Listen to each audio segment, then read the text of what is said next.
semuanya. Sebelumnya nama gue Abi, kelahiran umur sekarang 26. Terus kalau masalah professional background, jadi sebenarnya ke Faji Bro itu lebih kayak kenyemplung sih, dalam artian gue tuh professional backgroundnya memang sekolah bisnis, tapi nggak pernah punya background baking school atau apapun itu. Jadi memang ibaratnya otodidak lah. Dan awal-awal pertama kali nyentuh dunia masak tuh ketika waktu itu lagi diet-diet gitu. Jadi karena ketika diet kan lo makanan tuh mesti lo prep sendiri segala macam. Nah, hingga akhirnya buat gue dulu killing time itu sebenarnya kayak suka nontonin orang-orang makan atau nontonin review makanan, bikin makanan gitu-gitu, hingga akhirnya kayak kepo nih, kayaknya gue suka banget brownies. Dari kecil kan suka dibeliin brownies dari Bandung gitu kan, biasa dulu oleh-oleh dari Bandung segala macam. Jadi gue udah suka tuh sama brownies. Terus akhirnya karena gue kepo dalam artian cara bikin brownies segala macam, coba deh gue bikin sendiri gitu loh, dalam artian buat konsumsi pribadi aja, nggak ada niatan buat jualan segala macam. Hingga akhirnya gue cobain bikin segala macam. Awal tuh teksturnya belum seperti ini sih dan nggak ada namanya ya, dalam artian karena kan emang buat konsumsi pribadi. Teksturnya tuh dulu kayak lo angkat pakai tangan aja tuh langsung crumble, langsung hancur gitu loh. Terus ya udah akhirnya kita coba-coba bikin segala macam, kirim ke temen, akhirnya temen mereka suka, barulah mulai itu akhirnya kepikiran, ya udah deh kita coba jadiin bisnis. Jadi awal-awalnya Faji Bro sih seperti itu sebenarnya.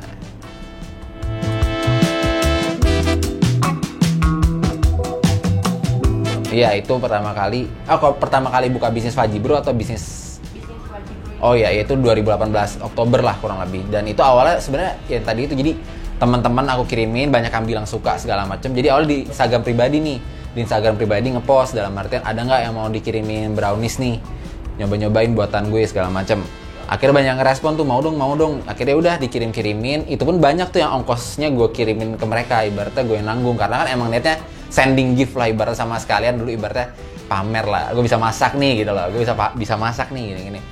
Teman gue kirimin feedbacknya tuh positif banget, banyak, gue nggak mungkin nih Abi bikin kayak gini, karena gue orangnya biasanya berantakan segala macam, terus tiba-tiba bisa bikin brownies yang menurut mereka enak tuh mereka banyak yang kaget gitu. Hingga akhirnya teman-teman gue pada nge-share di Instagram Stories. Zaman dulu tuh belum kayak zaman sekarang, orang dikit-dikit makanan di review di stories segala macam, sehingga ketika ada orang nge-share kayak gitu kayaknya lebih meaningful gitu, kayak lebih dipercaya lah. Terus akhirnya karena banyak yang nge-post di Instagram Story-nya, sampai ada temen gue yang cukup influensial di sosial media, followersnya banyak, akhirnya jadi mulai tuh ada strangers yang mau beli.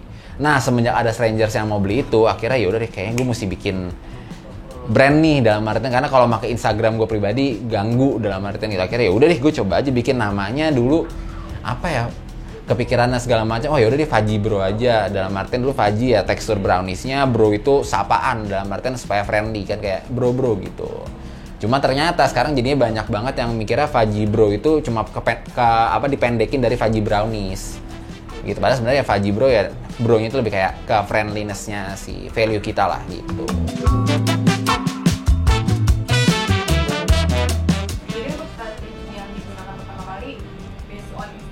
Iya, based on Instagram. Jadi di awalnya memang itu sih, ternyata yang surprisingly memang word of mouth itu yang paling kenceng. Sampai sekarang pun kita dibandingkan ads, dibandingkan apapun, word of mouth tuh paling kenceng sih buat guide customer. Saat ini kita bisa dibilang satu dapur di Bintaro itu melayaninya online aja, tapi juga kadang-kadang ada beberapa customer yang datang ke rumah.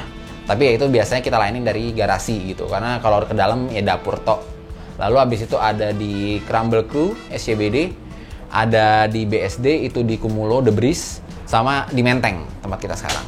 Gitu. Nanti kedepannya bakal ada 2 outlet lagi di Kelapa Gading akhir November ini, insya Allah buka, sama di Bintaro. Itu mungkin Desember, tapi di sektor 9. Kayak gitu.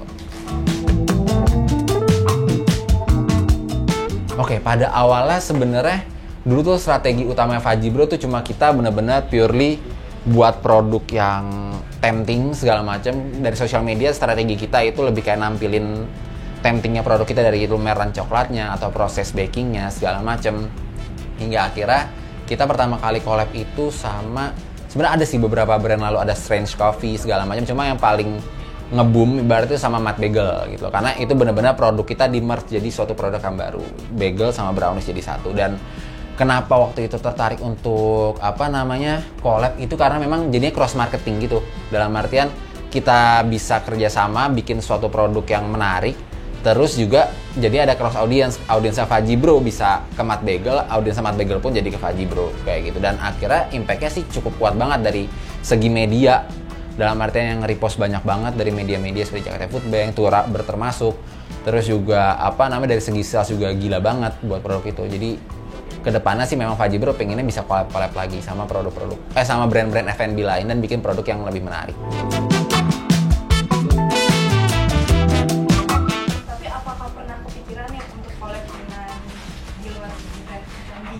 Sebenarnya pernah sih kepikiran, dalam arti mungkin bisa sama brand fashion atau brand lifestyle mungkin ya. Tapi hingga saat ini belum pernah ketemu nih kunciannya bikin apa sih kita gitu, dan belum pernah ada further discussion sih terkait hal itu. Jadi jika kedepannya ada yang mau collab sama Fudgy Bro sih kita open banget untuk discussion gitu. Karena biasanya tuh suka ada collab cuma bukan collab dalam artian kita bikin produk atau apa, tapi cuma collabnya bisa collab giveaway atau collabnya tuh sekedar kita post bareng-bareng gitu, sehingga sebenarnya nggak terlalu meaningful si collabnya itu. Kita pengennya collab tuh yang memang value-nya Fudgy Bro sama value si brand itu tuh kita bisa bikin produk baru buat customer lah ibaratnya gitu.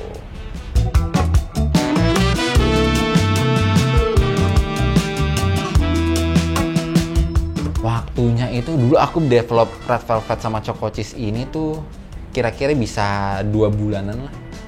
Nah, jadi awal-awal ya benar-benar mantepin dulu resepnya segala macem kan, nyoba-nyobain. Baru setelah resepnya udah oke, secara tekstur, secara rasa udah masuk belum nih. Kalau rasanya belum masuk, berarti kita ulang lagi. Terus nanti setelah itu udah ketemu, biasa aku kirimin ke beberapa customer loyal. Jadi kalau misalnya di Instagram tuh ada yang loyal banget sama Fudgy Bro, kita kirimin ke mereka untuk tanyain feedbacknya menurut mereka gimana. Karena mereka ini biasanya udah tahu nih rasa-rasanya Fudgy Bro tuh gimana, enak atau enggak gitu. Dan kita udah bisa percayalah sama mereka feedbacknya gitu. Kalau ketika udah dapat approve nih dari beberapa audiens Fudgy Bro, baru tuh kita oke deh, let's launch the menu. Nah tadi kan masih nyambung sama menu baru. Jadi sebenarnya kayak kita sekarang tuh ada menu namanya Soft Bro. Nah Soft Bro ini sebenarnya juga unik sih, dalam artian aku dulu nggak ada kepikiran buat bikin es krim, dan itu menu ini baru ada setelah bikin di Fudgy Bro Menteng. Dan ceritanya sebenarnya cukup lucu sih, dalam artian aku nggak pernah ada kepikiran bikin ini. Dan waktu pas mau bikin Fudgy Bro di sini pun juga nggak ada kepikiran untuk bikin es krim. Cuma memang mikir kayak kalau misal nanti di Menteng, karena ini kan buat space-nya Fudgy Bro cukup besar, karena kan nggak ada dapur kan, cuma dine in aja cuma buat layanan customer aja. Sehingga kalau menunya kayak brownies aja kurang nih, kayaknya mesti ada menu lain. Mikir, tiba-tiba ada penjual ibaratnya seller lah ngehubungin kita kayak, ini gue punya alat nih buat suara ice cream segala macam. Gue pun nggak kebayang suara ice cream apaan sih, maksudnya kayak mana dulu mesinnya agak mahal kan, kayak mesinnya harganya mahal, tapi ternyata dijelasin ini bukan buat ice cream. Jadi gue mikir mesin mahal-mahal tapi nggak bisa ngasilin apa-apa, dalam arti karena nggak bisa ngebuat ice cream segala macam. Oh ternyata mesinnya itu buat nge-mix si ice cream itu. Dan akhirnya ya udah deh, gue beli dulu tuh, kayak gue beli dulu. Setelah beli baru kita testing menunya, dalam artian oke, kita pakai ice cream. Cuma nih browniesnya mesti diapain nih? Apakah browniesnya cuma ice cream dimasukin terus browniesnya di atasnya, atau harus diapain? Oh ternyata ketemu, dalam artian coba deh gue si ice cream di swirl itu di blender sama si browniesnya, lalu baru di top sama si brownies. Dan ternyata ketika kayak udah ongoing kayak sekarang tuh banyak banget yang suka si Soft Bro ini. Cuma memang kita biasanya sekarang kayak di menu kita tuh kita selalu kasih acuan, dalam artian kita bagi 3 lah, menu yang tidak manis, sedang, sama yang manis banget, supaya ketika customer beli itu mereka nggak ada salah ekspektasi. Misalnya kita bilang nih favorit kita tuh yang Cadbury segala macam, tapi orang tersebut nggak suka manis, nanti ujungnya kan mereka jadi nggak suka sama yang Cadbury. Jadi biasanya kita kasih tahu kalau yang nggak suka manis favoritnya itu yang menu Double Dalvarona. Jadi sekarang kita selalu speak tentang itu sih gitu.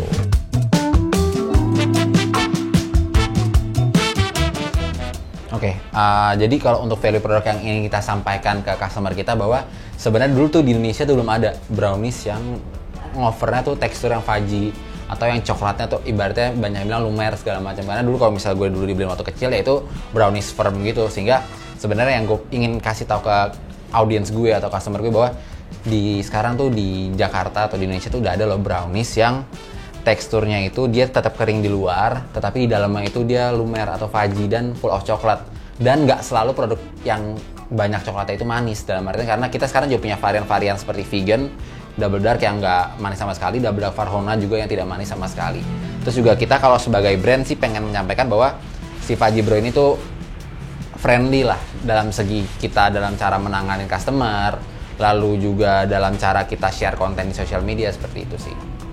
Jadi ketika dulu awal COVID di China itu kan agak serem tuh ya, kayak lo di frame-nya serem banget lah. Memang serem sih, dalam artian memang serem, tapi ketika gue tahu bakal nyampe ke Indo tuh kayak aduh Faji bro, kayak udah nih tamat nih, dalam artian karena COVID kayak ngeliat di case di China kan kayak orang nggak bisa keluar sama sekali segala macam, dan ternyata tapi Faji bro itu alhamdulillahnya ketika COVID pertama kali di sini terus mall-mall pada tutup segala macam, sales kita tuh growing banget. Dalam artian karena mungkin asumsi kita adalah Faji bro itu kan memang dari awal kuatnya di online.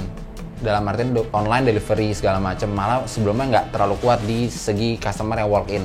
Sehingga karena waktu itu mall nggak ada yang buka segala macam, akhirnya customer tuh jadinya cari alternatif jajanan via online, entah ojol atau misal dari Instagram. Jadi memang Faji bro itu ketika awal-awal hingga kemarin pun PPKM tuh alhamdulillah salesnya selalu stabil dari sejak PSBB awal, naik terus gitu loh. Cuma memang strategi kita yang kita terapkan itu waktu itu adalah kencengin lagi nih ibaratnya marketing kita di online dari segi kita buka-buka di marketplace. Dulu Faji bro cuma ada di Tokopedia, sekarang juga ada di Shopee.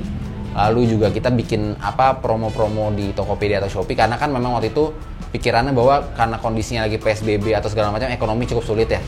Jadi orang tuh mungkin dalam spending lebih mindful, lebih mikir-mikir, hingga akhirnya kita tawarkan diskon-diskon juga. Dan it turns out untuk menjadi successful gitu loh, karena banyak banget dulu sales kita dari Tokopedia tuh benar-benar naik banget ketika kita pakai strategi-strategi seperti itu. Kayak gitu sih untuk strategi Faji bro. Dan juga kita tambah buka cabang, dalam artinya karena dulu kan Faji bro misalnya cuma buka di Bintaro, akhirnya audiensnya cuma nyampe ya orang sekitaran Bintaro ataupun bisa keluar kota sih, atau same day ke jauh kota. Cuma memang ongkirnya kan mahal. Akhirnya udah kita buka di Menteng untuk mencakup Jakarta Pusat, lalu juga kita buka di BSD untuk Tangerang area, kayak gitu. Apakah Faji bro akan keluar kota? Nah, keluar kota sebenarnya kemarin ini 2 bulanan ini aku lagi interest banget sih buat buka luar kota. Cuma memang pengennya sih ke Bandung sih, karena memang aku juga dulu kuliah di Bandung, jadi hafal lah, dalam artian maksudnya cukup mengerti lah marketnya bagaimana. Cuma memang belum menemukan tempat yang cocok, dalam artian dari segi lokasi segala macam belum nemu aja sih yang pas kayak gitu. Cuma kedepannya itu salah satu wishlist aku buat buka di Bandung, mungkin tahun depan gitu. Bogor tuh kita nanti pengen, nah sebenarnya saat ini kita mungkin salah satu caranya juga bakal kayak ibaratnya Faji bro jalan-jalan, dalam artian nanti Faji bro tiba-tiba ke Bogor nih, jadi kita buka PO buat ke Bogor, atau misal ke Bandung kita buka PO kayak ke Bandung. Itu mungkin rencana nanti akhir tahun sih kayak gitu.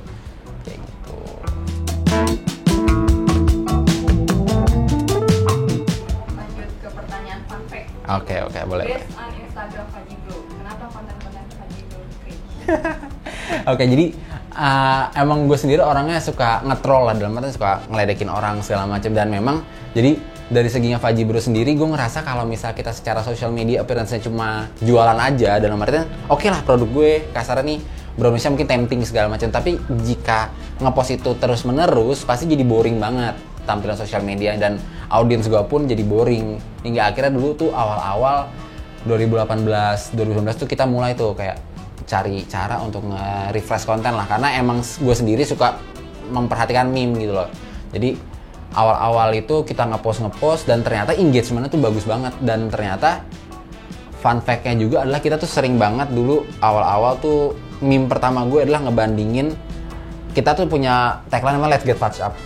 Gue ngebandingin kayak lo wasted by alkohol, lalu juga got stone, sama kalau fucked up tuh experience mana, itu engagementnya cukup tinggi. Jadi gue ngambil snippet gitu, kalau misal orang wasted tuh gimana sih, kalau orang stone tuh gimana sih tampilan mukanya, terus ketika get fucked up gimana sih tampilannya gitu.